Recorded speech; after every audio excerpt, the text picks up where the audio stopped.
So I'm currently reading this book, Metaphors We Live By, and it's really challenged the way that I look at language and how we interact with each other. Now, if you're wondering what metaphor is, Lakoff and George argue the essence of metaphor is understanding and experiencing one kind of thing in terms of another.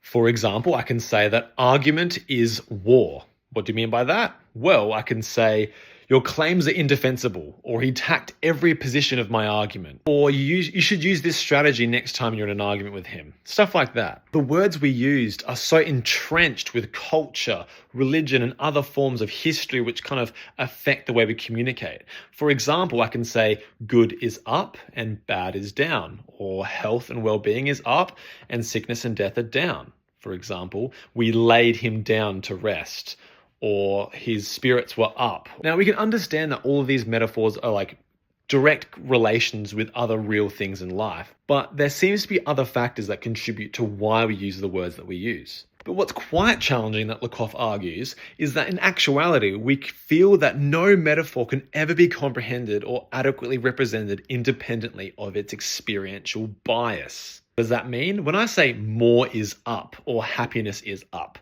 the definition of up is varied depending on what metaphor you use. Though the concept of up is universal amongst metaphors, each experience that is tied to that up is very different.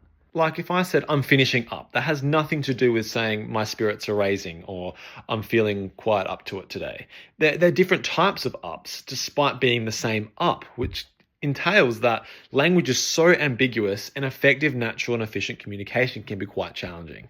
Now, you're probably wondering, why the heck does this matter? Well, when it comes to debates with two intellectuals, when they're wrestling with different linguistic ideas or saying, is God real? Or what do you mean by being sad? These can be entailed with different metaphors to try and affect more meaning, but ultimately fail because misunderstandings always occur.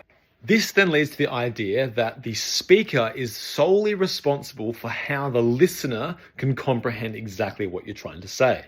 When we communicate, we have packets inside our heads and we try and send them, but as we send them, they get encrypted because there's no truly efficient, perfect way to communicate, which then results in people having arguments, misunderstandings of what they mean by things, yada, yada, yada. Like and subscribe for more.